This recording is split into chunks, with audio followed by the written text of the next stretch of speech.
Soldier On acknowledges the traditional custodians of country throughout Australia. We recognise their continuing connection to traditional lands and waters and would like to pay respect to their elders, both past and present. Soldier On would also like to acknowledge the unique nature of military service and the valuable contribution made by former and current Defence members and their families to our nation. Thank you to Kia Consulting for generously providing the filming space for this episode. Content warning. The following episode may contain personal accounts of service, trauma, and mental health. Viewer discretion is advised.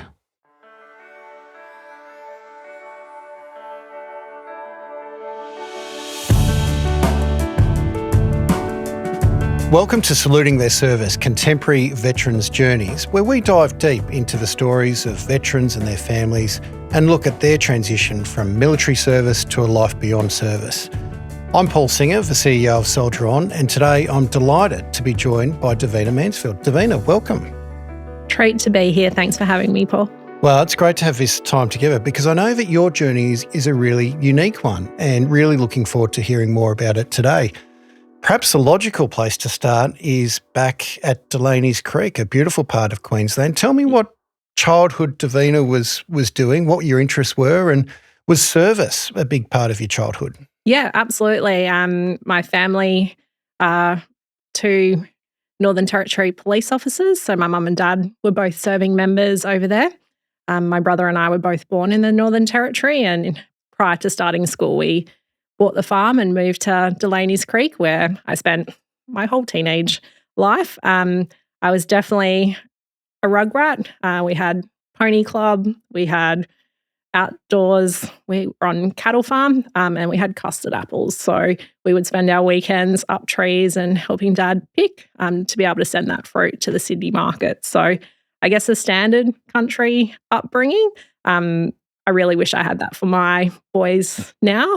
City living is definitely a little bit different to just being wild back in those days. So couldn't have been more thankful for my folks to have that for me and my brother. It sounds a really idyllic setting. Growing up the child of two police officers, I would imagine that service in its broadest term, I mean, it's a term that means different things to each of us. But what did it mean to you? How did that shape your upbringing and view of service to the community? I think even being a girl guide and doing different things where we're simple, but bigger than you and part of a team and contributing to the community. When you come from a small community, it's really, really important to all pull together at different times.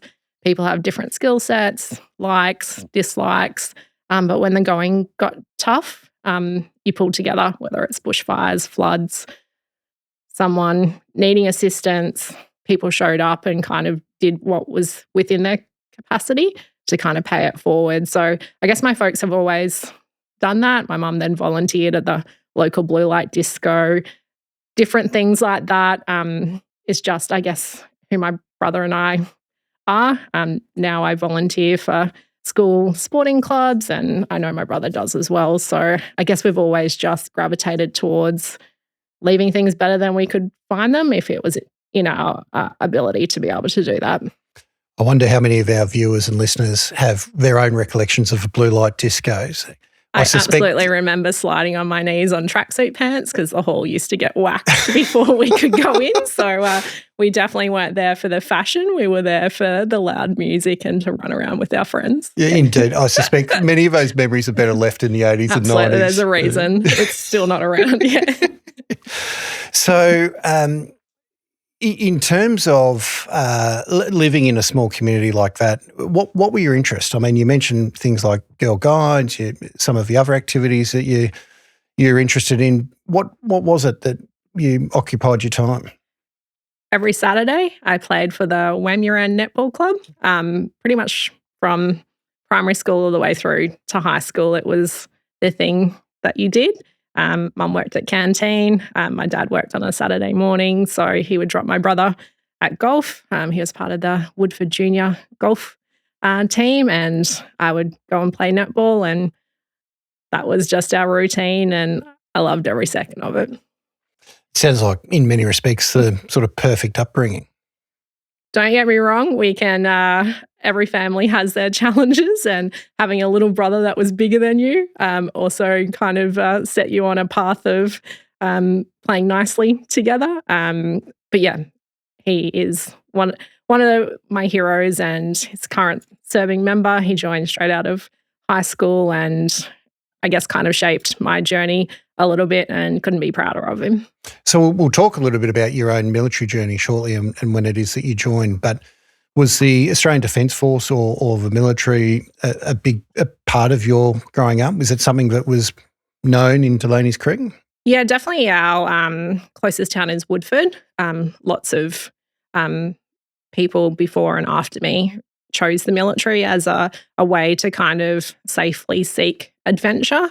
The idea of having your own accommodation and that security of, yes, you can go out of the town, but also you're not alone, is definitely something that the town was familiar with. Great Anzac Day service to go back and see people that have come before me, and obviously we'll follow in our footsteps after we've left. But it's definitely something that I probably didn't think about during high school. Like I said, my brother was very passionate. He knew exactly what he was going to do. He could pass the fitness test at 15. That was his path and his journey. For me, it took a little bit longer to kind of work out what I was going to be when I was going to grow up. What did you think through your teenage years, those final years of school, that you would do? I definitely thought about nursing. Not a huge fan of blood, so that kind of eliminated that once I kind of really thought about it. But once made the decision to join, it definitely felt right, and it's been, I guess, the catalyst for the Mansfield journey up until now.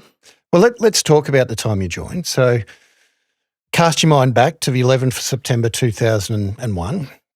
I think we all have very vivid and strong recollections of where we were on that day. I know personally I was alongside in HMAS Anzac in Bahrain on our way out of having done a Damas 10 deployment. We were due to head home, and September 11 happened, and in fact it prolonged our deployment in the Middle East. So very strong recollections of that particular day. But I know it had a big impact on you. Can you tell us about that day and how it impacted your journey from there? I think I'd already had maybe my initial interview with Defence Force recruiting in Brisbane prior to 9/11. Obviously, the minute you watch the planes go into buildings, it really, I guess, brought terrorism to our door. Not being old enough to kind of really remember Vietnam and those images, they're just on media for me. But to see that and knowing that people that I really care about would end up there, I guess just fueled that fire in I've got something to contribute, whether it's whatever role I can play. It's definitely where I wanted to be, and I knew I had the drive and determination to do that, and I wanted to be there with people that I cared about, and if they were going, so was I. And it was pretty soon after that you actually joined. So tell us about that experience for you. Super lucky to spend Christmas at Kapuka. So that was really a fantastic, and it is what it is. Hot in Wagga over Christmas time. We did get the afternoon off to be able to go down and listen to the Army Band play some sick beats down at the Oval, and then everyone off to church the following day. So we were allowed gifts and letters from home, which you were or weren't? We were. You were, yeah. Okay. So anything that was good, the corporals clearly kept until we marched out. And then, I finished up the tail end of January, my basic training. So can you just tell us some of your thoughts, share some of your experiences of that initial training, what that initial feeling was like having moved away from home, having joined the military, what that sense of occasion was like for you?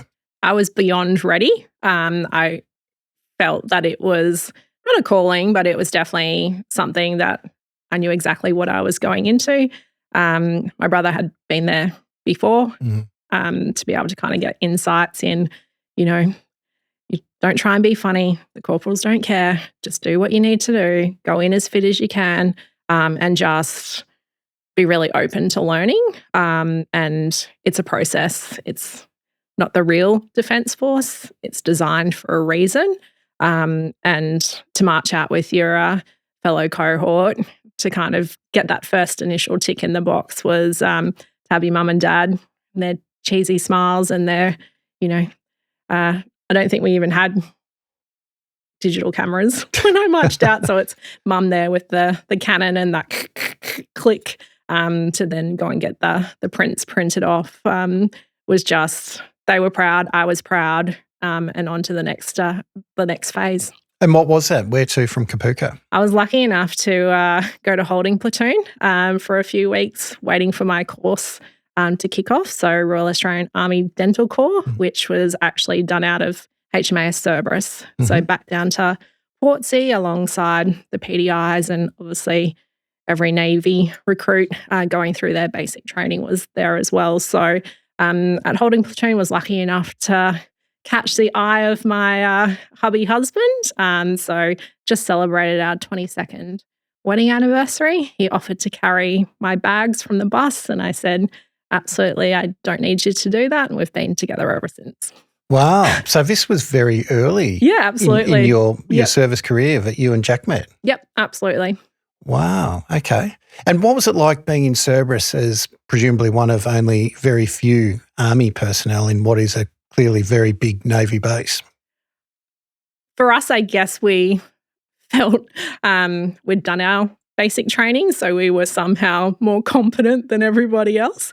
Small cohort for dental tri-service, so it was awesome to kind of understand what their training was. We obviously did PT with those guys, and there's always a nice rivalry between the services, and we were definitely happy to fly the flag for Army. So how long were you at Cerberus before? 3.5 months. So 3.5 months. And then where to from there? Where Lucky was your enough first posting? to get student of the course, so I got to pick. Congratulations. Back then it was a huge deal. Now it's just like, oh, wow, okay. I was lucky enough to go to 7 Sisby in Brisbane. So peak location and exactly where I wanted to go, close to mum and dad. And obviously Brizzy is a really fantastic posting. Yeah. And tell us a little bit about the work. What did the day-to-day look like on your first posting? Yeah, fit to bite, fit to fight was kind of our motto. I've not heard that. That's pretty cool. Really similar to just a normal dental centre. So PT in the morning, and then we would see patients throughout the day. So there was definitely a wind-up of people getting ready to go to Timor at that point in time. So making people ARN compliant, wisdom teeth, people falling over and, needing emergency treatment. No 2 days were the same, but I guess from a day-to-day perspective was very similar to going to your normal dental clinic. And where was Jack posted while you were in Brisbane? So he started off at School of SIGs. Right. And then he got posted to Brisbane as well. So we both ended up living on there. Right, okay. Yep.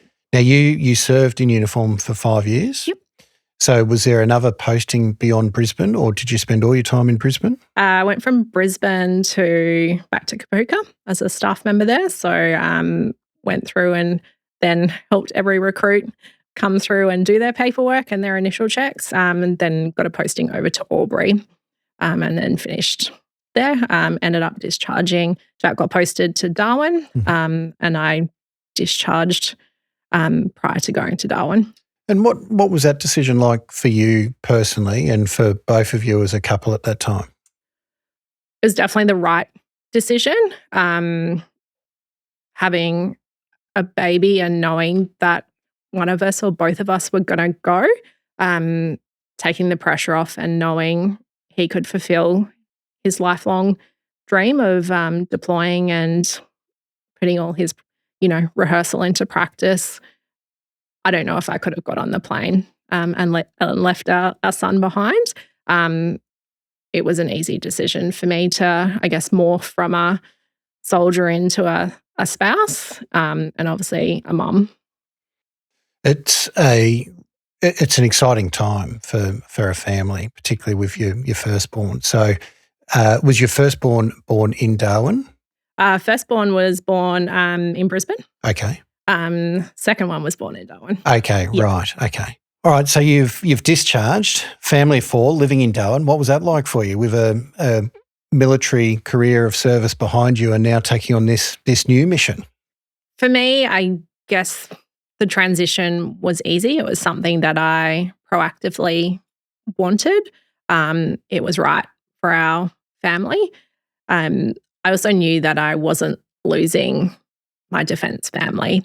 Um, Jack obviously was going to come and go if and when needed and when he was called up. But I absolutely was comfortable knowing that there was a community of like-minded people around me.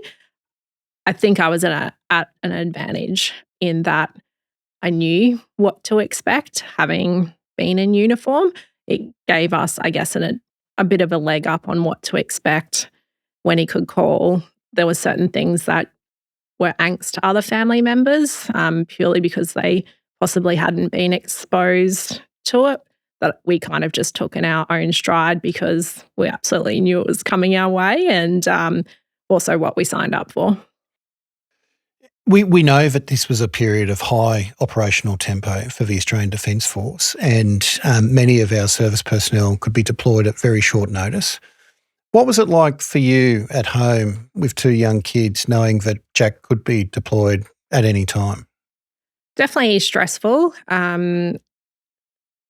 We had made a pact early on, obviously to give the kids as less uncertainty as possible. So having that conversation with them in regards to, if dad's not here, it's going to be okay. Mum has got it and life will go on and you'll still go to birthday parties. And so I guess really putting it into their context of what it meant to them. And Jack and I were very well aware of the tempo that was around us and friends and family that were also, I guess, meeting that tempo. Other families with their loved ones deploying, and just making it really easy for our boys to kind of wrap their head around what that meant, but also being really honest. It was scary. Staying home is never easy, and the unknown. Obviously, we were unsure how long this was going to go for, and it went for a prolonged period of time, with Jack going multiple times, let alone what he did within Australia and other areas around the world. So super thankful that he did that for us and really proud of him as an individual, let alone my husband. And I think our boys now are getting to an age where they understand the sacrifice and how hard we worked to make life seem easy, to be able to kind of share that with them now that they're that little bit older and they've got more context in what happened, why it happened, and dad's role within that. We know that service comes in many forms, and you've experienced military service in uniform. And then I love this line that you've used a number of times about serving the family on the home front. What did that mean to you at that time, particularly in those formative years, young kids, Jack away regularly, living in Darwin? Not sure if you'd lived in Darwin previously. What was the support network like for you? What were those experiences like for you? Phenomenal. I still have my best friend that was over the back fence from us. Not a lot of people are from Darwin when you're posted to Darwin, so it is an instant community, given it's a long way to come from anywhere to get to Darwin. So to rely on other mums to be a part of the defence community on base, we were on HMAS Coonawarra, actively being a part of that, definitely combated loneliness. You knew other people were feeling a similar way, even if you didn't have to say it out loud. If stuff was going on, you would find yourself with like-minded people without having to say anything, but that gave you comfort knowing that you weren't alone. And I think just embracing that is really hard. And the first couple of months were definitely quite lonely. I remember crying at the baggage carousel waiting for our stuff because it was so hot for Jack to just remind me that we were still inside. So Darwin as a location is remote and different to what we had experienced, but then the community made up for it. Phenomenal friends that have been friends for life. How did you deal with the communication between yourself and Jack and the kids and Jack while he was away? Definitely early on was a little bit more erratic, phoning in fortnightly, quite set times. Tail end of his career, obviously technology had caught up by then, so FaceTiming and sending more instant messages. Jack deploying was great from a kid's perspective, getting rid of art and craft. You could send it across. And he had a really fantastic accommodation that he had all the kids' artwork from school and daycare stuck in his room. So for them, it was really important to see his cheesy face and their terrible drawings. For me, it was great that I didn't have to try and sneak it out of the house and put it in the recycling bin. Every parent's dilemma. Absolutely. Yep. It's a challenge, right? So it was great to kind of keep him in check with what we were doing from a day-to-day perspective. Also, their reality was completely different to his. So they could talk about Ben 10 and Transformers and kind of keep his mind off where he was and what he was doing with the reality of what we were doing back home. If we were to ask the children what their recollection of that period was, what would they say? We were talking about this the other day. I used to tell them that Dad used to go to work and drink coffee. So I think that is what they would tell you. That he went to work and drank coffee. Just drank coffee. Never mind all the other stuff. Absolutely. That's what he did. Oblivious to all of that. We often talk now that they were unaware that Jack was in danger at all, which I think as a kid and as a mum is exactly what we wanted. So they've learnt a lot now that they're 21 and 19, just the reality of what actually happened. I didn't want them to go to primary school and be concerned about anything. I didn't want other parents asking them about Jack and where he was or anything like that. So we absolutely went high level. We did every Anzac Day. They absolutely were proud of him, but were oblivious to actually what he was doing. Can I ask, in the years since, how it is that you as a family have processed some of the reality of those years? Has it been through visits to the War Memorial, telling these stories quite openly around the family table? How is it that you've been able to share with the children exactly what it is that you were both going through and what Jack was dealing with on deployment? Yeah, I think it's really quite lovely to share that with them now. Their questions obviously are more relevant and we can answer them honestly and openly, which is great. The War Memorial is spectacular, especially with the refurb. Like, they've done a spectacular job to capture different wars and what that means. And it really is a place that Australians can go to and walk around and be incredibly proud. We're an open family. They can ask any and all questions, which is A-OK. We're still very, very embedded in our friends and family, whether they're here or around the country. For us, it really is what do you want to know? What does it mean to you? And being able to answer that for them. What does Anzac Day mean to you as a family now?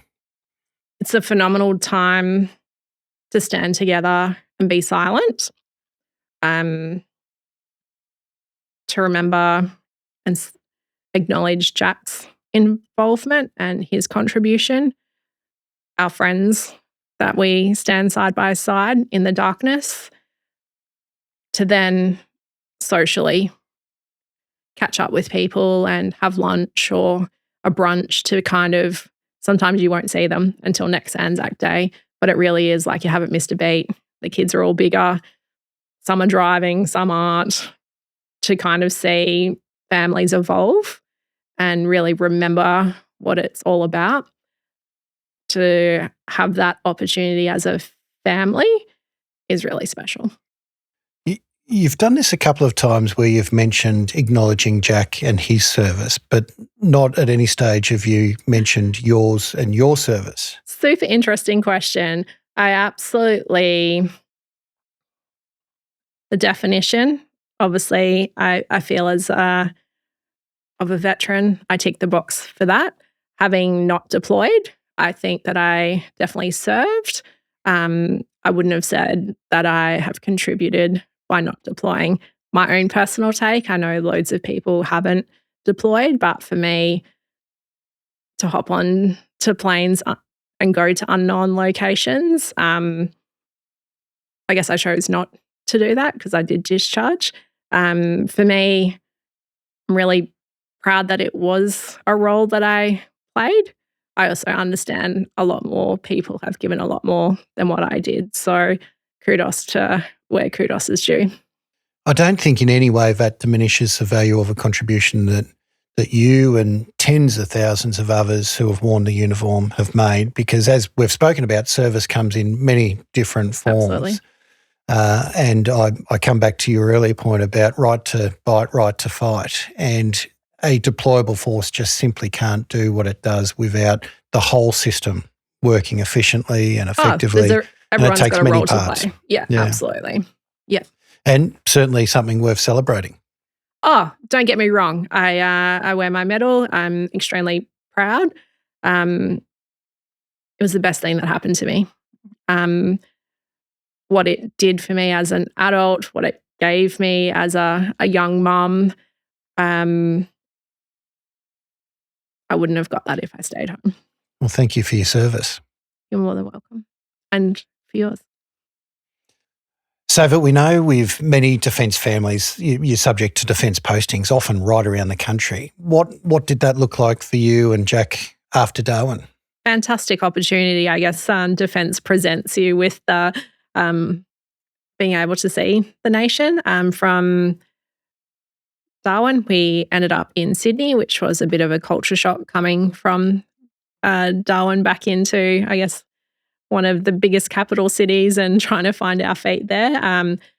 That was away a lot during that period in time. So for me, finding employment that worked around having children in primary school and being able to work out where I can add value from a part-time job to being able to continue to be a solo parent.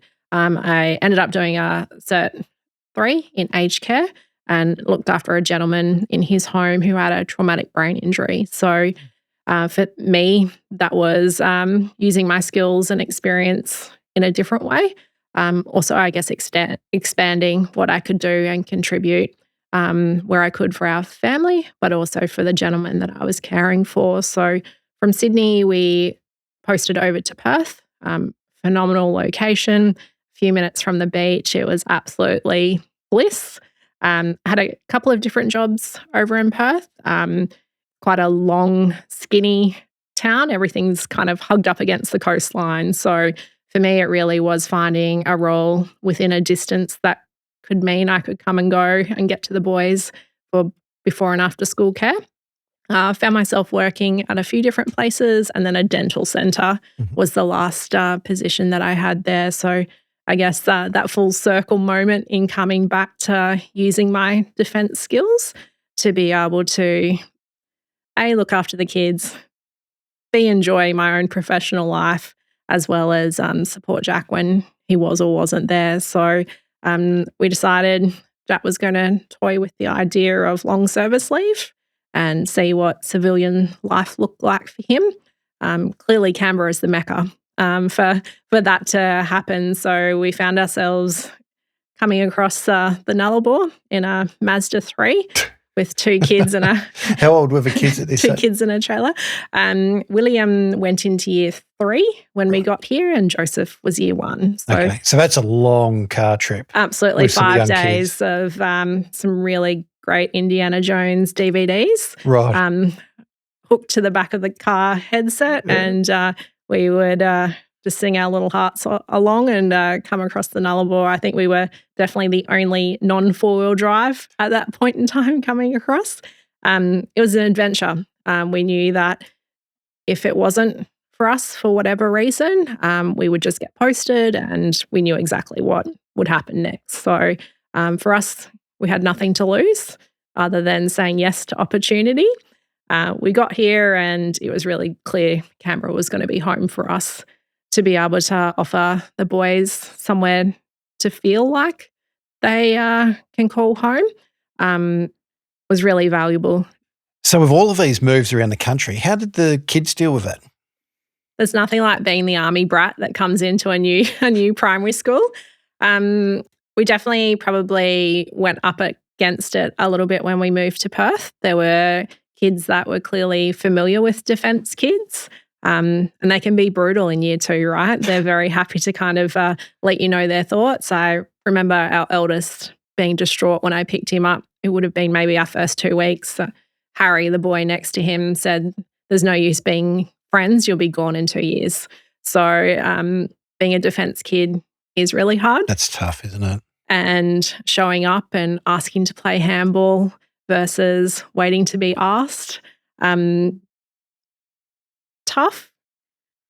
In hindsight, absolutely was great for them. Moving to Canberra, they were very aware of what they needed to do, were very out there in and presumably asking. very resilient. Resilient, absolutely. And the bond between them, I think, has brothers can fight. And they were good at that, but they were also really good at having each other's back. You would hear about whatever happened in the playground from one or the other, but also knowing that they had to put themselves out there and ask to join in and introduce themselves. Really daunting when you move to areas that the kids have either been everyone in the same class for the past couple of years and you're coming in with a really different style of family structure and parents coming and going.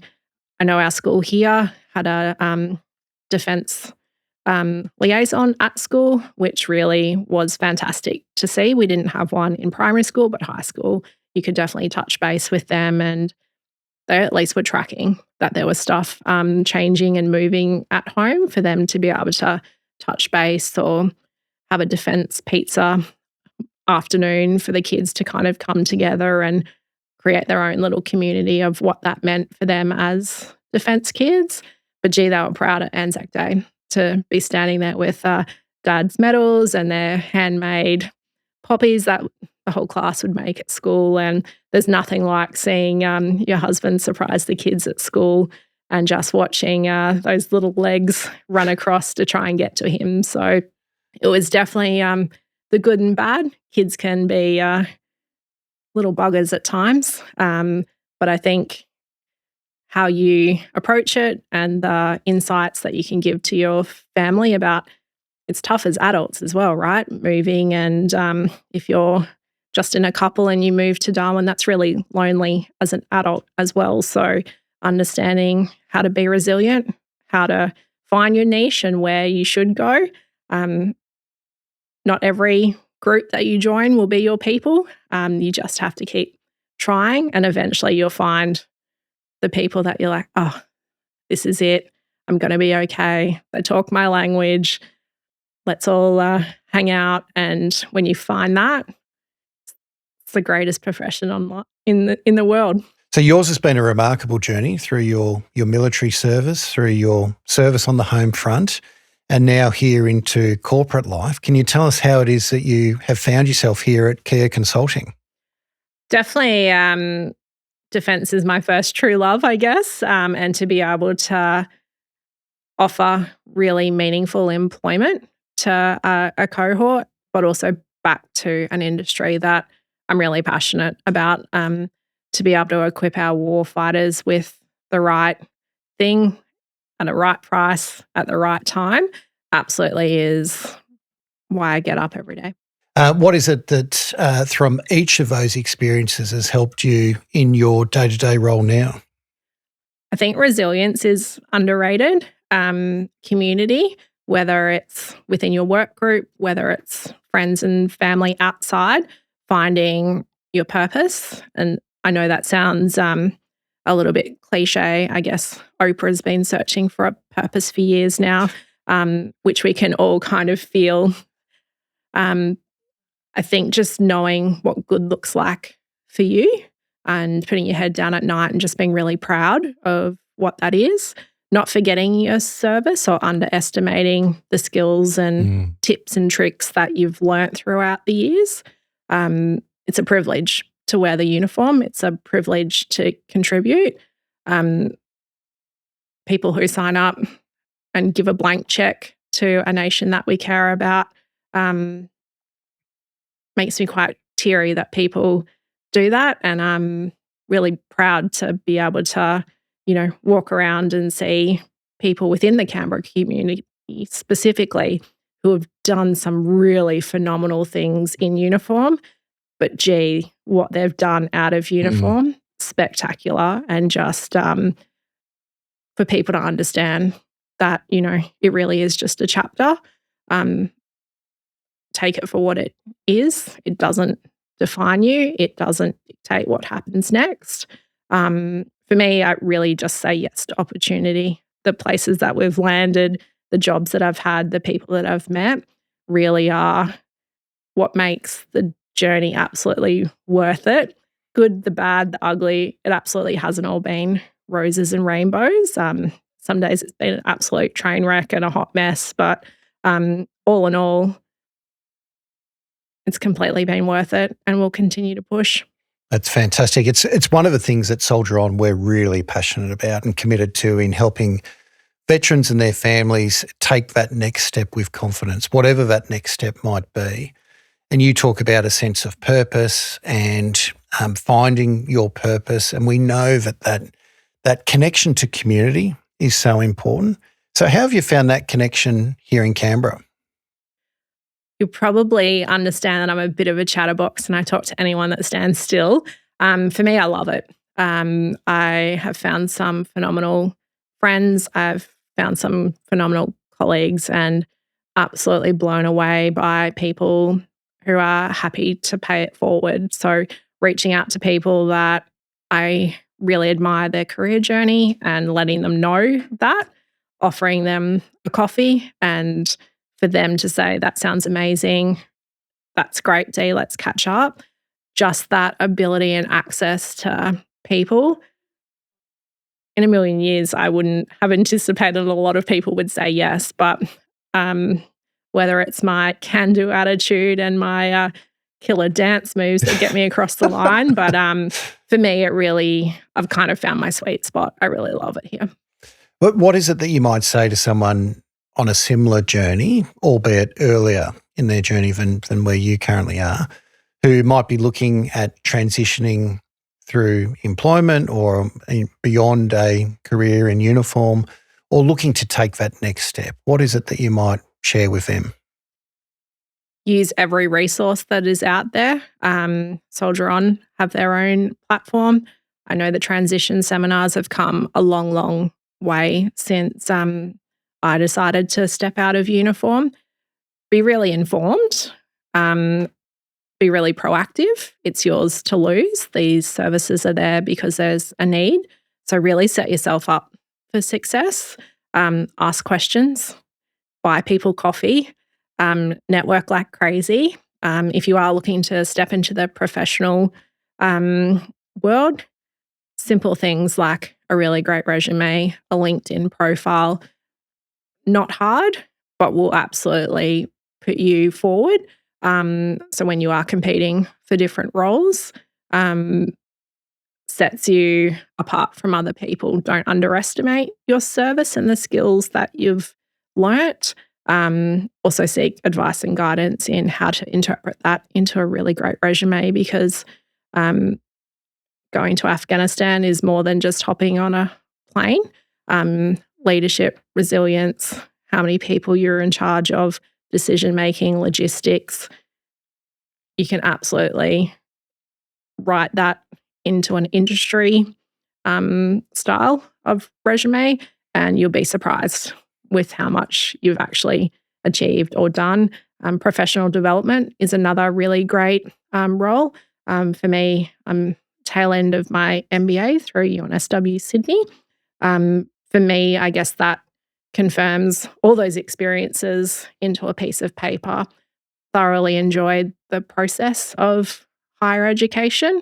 I know that there's plenty of organisations out there that are more than willing to work with veterans and understanding from an RPL perspective how they can push them along the journey. And there's a lot of people that really just want you to succeed. It can be really hard, and you touched on it there in terms of how it is that you can articulate those very transferable skills earned and acquired through military service and make that relatable in a civilian or a post-uniform environment. And that's where organisations like Soldier On and many others can really assist participants who are looking to take that next step and to do so with confidence through helping with things like crafting a resume or how it is that they present themselves. Yeah. Mentoring, we know, is so important and such a valuable resource. So it's wonderful to hear that you've benefited from those sorts of experiences and how valuable it is for others that are following and looking to make a similar transition themselves. Yeah, I think don't underestimate what's out there to help you.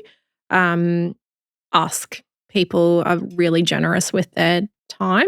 They may not employ you, but they can absolutely pull your resume apart or highlight something that you may think is insignificant, but absolutely is gold that employers would be looking for. So say yes, ask the questions. Canberra especially is really open to paying it forward and setting people up for success. From a resume perspective, I know for Soldier On, I've previously done the Defence Kids resumes. So I've gone out and helped Defence kids get their first job, and even just the basics of getting your first job at McDonald's. These kids have phenomenal leadership. And when you start talking about what do you do in your spare time, and they are a scout leader and they referee, and all of that is really valuable. So it really is pulling on the string to work out how do you put that on pen to paper and put your best foot forward. And I think, as you said earlier, to celebrate all of those skills and achievements and contributions, and to help tell these stories in order to better recognise and understand them, I think is something that we can all do better. Nobody's a cookie cutter. Workplaces aren't looking for cookie cutters either.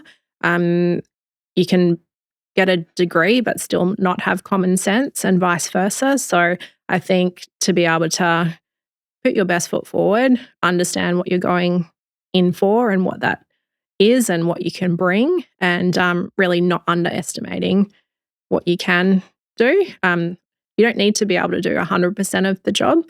You need to be able to do 80 and then grow. Otherwise, you'll be bored. So I do encourage people to, I guess, push the boundaries of their own thinking of what they can and can't do.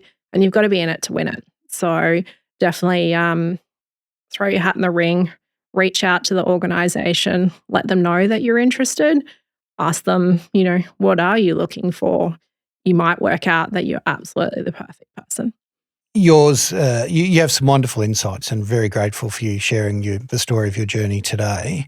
Before we close, many of our listeners and viewers are veterans or family members themselves. What's one piece of advice that you would give them? Time in uniform is just one chapter. Step into the next chapter with every asset that your time in uniform has given you.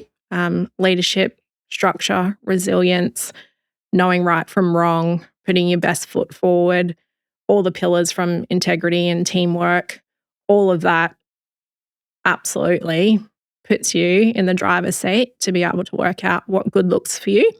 Whether it is driving a truck on mine site, whether it is entering the corporate world, whether it's going into charity work, all of that is valuable.